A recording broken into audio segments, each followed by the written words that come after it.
Нурес каналында жаңылыктар топтому. Акыркы сааттардагы жаңылыктар менен таанышып алыңыздар. Биздин каналга жазылып, видеого лайк басып, жаңылыктар менен өз убагында кабардар болуп туруңуздар. 4-чү дүйнөлүк көчмөндөр оюндары Түркиянын Бурса аймагынын Изник шаарында өтөрү белгилүү болду. Бул тууралуу кабар агенттигинде өткөн маалымат жыйында Маданият маалымат жана туризм министри Азамат Жамангулов билдирди. Анын айтымында бүгүнкү күндө оюндардын өткөрүү күнү белгилене элек. Азырынча Түркия тарап 4-чү дүйнөлүк көчмөндөр оюндарынын күнүн жана өткөрүү форматын айта элек. Ал эми Кыргызстандын маданий программасы жана спортчулар оюндарга барууга даяр, дейт министр. Жамангулов белгилегендей, Бурса аймагы Кыргызстан үчүн өзгөчө маанидеги жер. Белгилей кетсек, кыргыз жоокерлери Никея, Изник Византиясын ээлик кылуу үчүн Орхи Гази Султанга жардам берген. Ал жерге кыргыз жоокерлерине арнап эстелик тургузулган. Эске сала кетсек, 2018-жылдын сентябрь айында Кыргызстанга расмий визит менен Түркиянын президенти Режеп Тайип Эрдоган келгенде 4-чү дүйнөлүк көчмөндөр оюндары 2020-жылы Түркияда өтөрү белгилүү болгон.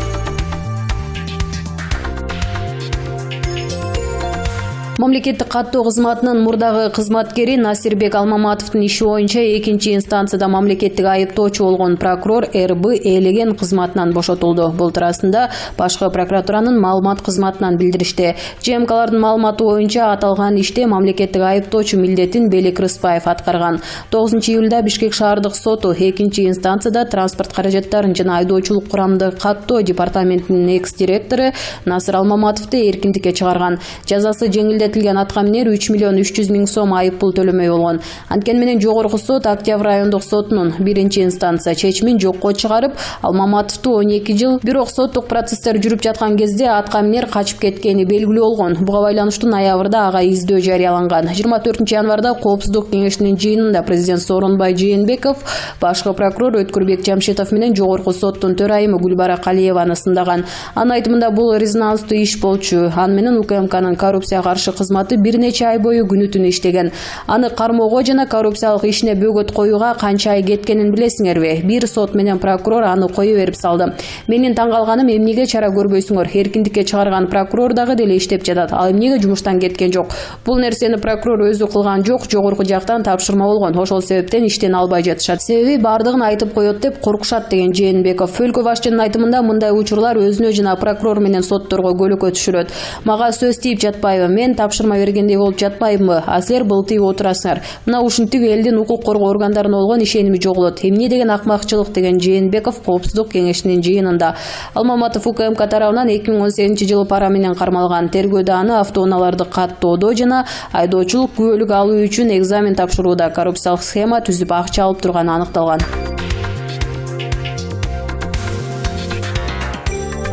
Сокулук районундагы Жаңы Жер айылында жалпы дарыгерлер практика борборунун мурдагы башчысы үй бүлөлүк дарыгерге кол салды. Бул тууралуу 24 KG агенттиги жазды. Маалыматка ылайык, Медетбек Бостаев аттуу жаран дарыгердин иш бөлмөсүнө кирип келип ызы-чуу чыгарган. Ал бөлмөдөгү иш кагаздарды сапырып, аял кишиге кол көтөрдү. Мурда жетекчилик кызматты ээлеп турган абалынан пайдаланып, жабыркаган дарыгерди мыйзамсыз жумуштан кетирүүгө аракет жасаган. Бирок 2 жолу соттон утулуп калган деп билдирген күбө. Ал эми Жаңы Жер айылындагы башкы дарыгер Шухрат Тажибаев мурдагы жетекчи менен дарыгердин ортосунда пикир келишпестикти ырастап, аял кишиге кол көтөрүү болбогонун билдирген. Күн мурун 70 жаштагы дарыгер мурдагы жетекчинин иш бөлмөсүндөгү отургучун көтөрүп кеткен. Ушундан улам экөөнүн ортосунда чыр чыккан деп билдирген Шухрат Тажибаев. Катталган факты боюнча Чүй облустук ички иштер башкармалыгынын окуяны чоо жайын териштирилип жатканын билдирди. Катталган факты боюнча Чүй облустук ички иштер башкармалыгы окуянын чоо жайы териштирилип жатканын билдирди. Белгилей кетсек, дарыгерлердин айланасында биринчи жолку көрүнүш эмес. Буга чейин социалдык тармактарда дагы аялдын дарыгердин иш бөлмөсүндө чатак чыгарган видеосу тараган эле. Өзүнүн социалдык тармактагы баракчасына жогорку кеңештин депутаты Алтынбек Сулайманов маска тагынган сүрөтүн жайгаштырып, смог аз келгенсип эми вирус коркутуп баштады деп жазган билдирүүсү коомчулуктун талкуусуна түштү. Эске салсак, учурда Кытайда чыккан вирус башка мамлекеттерге да тароо коркунучу күч алууда.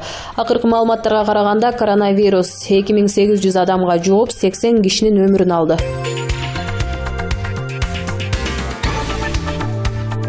27 январда мамлекеттик бажы кызматынын төрагасынын мурдагы орун басары Райымбек Матраимов 24 KG сайтына койгон доосунан баш тартты. Бул тууралуу Матраимовдордун жактоочусу Канатбек Азиз өзүнүн социалдык тармактагы баракчасына жазып чыкты. Маалыматка ылайык 24 KG сайты буга чейин жарыялаган макаласы далилсиз болгон үчүн төгүндөө чыгарат. Буга чейин 20 январда болуп өткөн соттук отурумда 24 KG сайтынын өкүлү Матраимовду коррупцияга күнөөлөп жарыялаган материал боюнча далили жок экенин айткан. Матраимовдор Азаттык, Клуб 24 KG сайттарына карата арыз жазып 60 миллион сом доону талап кылган. Жогорудагы сайттарга карата доо арыз менен сотко кайрылууга чейин Жогорку Кеңештин депутаты Искендер Матраимов жалпыга маалымдоо каражаттарына түшкөн даттанууларды териштирүү боюнча комиссияга кайрылган. Анда депутат Азаттыкка карата жазган арызы боюнча чечим чыгарууну сураган, бирок комиссия кайрылууну кароодон баш тартуу бүтүмүн кабыл алышкан. Өткөн жылдын 6 декабрында УКМКда сурак берип чыккан Райымбек Матраимов Азаттыктын иликтөөсүндө ататалган Эркин Саймайтини тааныбай турганын, 700 миллион долларга эмес 7 тыйынына дагы тиешеси жоктугун айткан. Кийин жергиликтүү басылмалардын бирине берген маегинде Райымбек Матраимов мен түшүнбөйм. Эми журналисттер эмнеден коркот? Сотко далилдей албай калабыз деп коркобу? Чыгарган маалыматтарынын чындыгына жетиштүү фактылар менен далилдешсе, көздөрү жетсе, анда сот алдында эми далилдеп беришсин деген. Учурда баарын дүрбөлүнгө салып жаткан коронавирусту кыргыз тактап айтканда өзүн Кудай атаган Арыстан Алай Кытайда коронавирусту ал жөнөткөнүн айткан. Кытай 4 миллиард карызын кечпесе, ушул жерде туруп талкалап коем. Вирус куюн булут жөнөтөм. Кытайда кырсык укмуш болот.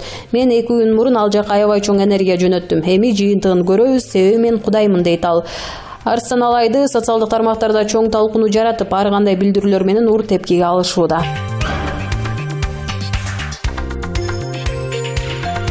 Никеге сенин көз карашың кандай деп мага суроо беришет. Мен аралаш митис никени жактырам. Атам кыргыз болгон менен энем мурду кырдач, күрт деген сулуу улуттан. Ошондуктан мен сулуу болуп төрөлгөнүмө кубанам.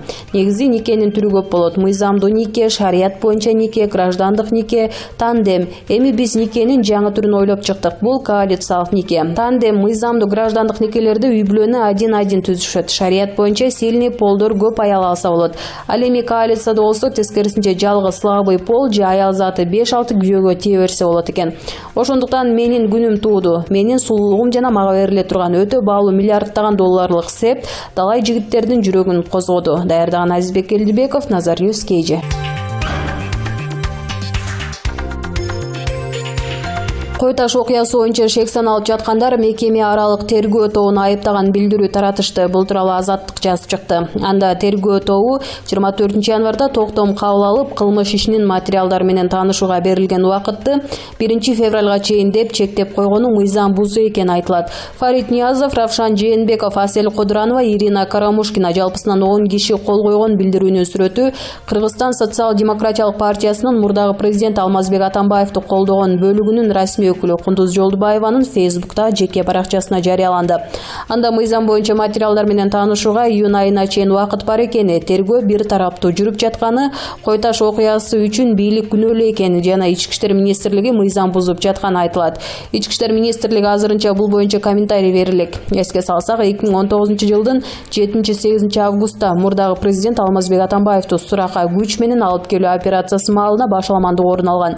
Анын жыйынтыгында УКМКнын Альфа тобунун кызматкери Үсөн Ниязбеков каза болуп, бир нече адам жаракат алган. Бул окуядан соң Атамбаев жана анын 10 жакын тарапкерлери камакка алынды.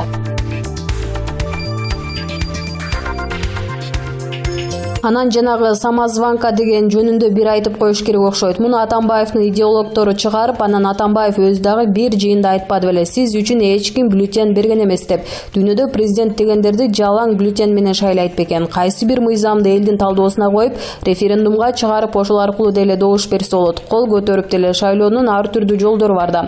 Бирок өздөрү кол коюп, өздөрү чыгарган референдум болгон. Ошого коюлган мыйзамда так жазылып турат: момунчадан момунча мөөнөткө чейин Отунбаева президент болот деп. Өздөрү шайлап алып, өздөрү добуш берип алып, анан кайраны самозванка дейт. Отунбаева эмне өзүнө өзү декрет чыгарып алыптырбы? Анан ошону эми биздин кээ бир кыйын саясатчылар тотугуштай кайталап атпайбы, мындай андай деп. Ушунун өзү абдан түркөйлүктү билдирет. Саясий түркөйлүк десе да болот, укуктук түркөйлүк десең да болот. Кечээ күнү өзүңөр шайлап алып, өзүңөр кол коюп, добуш берип алып, анан бүгүн келип алып самозванка деген менимче таптакыр туура эмес. Отунбаева мыйзамдуу президент болду 2 жыл. Мыйзамдуу президент бойдон калат тарыхта. Аны каалайсыңбы, албайсыңбы, чындык ошондой. Анан Отунбаеваны аргумент таппай калганда ал мындай: бул түкүнчө дей берген менимче жеткен маданиятсыздык. Конкреттүү бир ишин сында, конкреттүү бир идеясын сында, ошого каршы бир идеяларды айтып, карама каршы коюп, кыйын болсоң анан айталы: ой, бул азамат экен, мынанын идеясы мыкты экен, мунун ою туура экен деп. Анан жөн эле көчөдөгү баягы орустар базарная баба деп коет. Ошондой бирдемелер менен асыла берген бул жеткен маданиятсыздыкта. Анан ошондой маданиятсыздыкты көрсөтүп атып, маданият жөнүндө сөз кылыштын өзү уятта.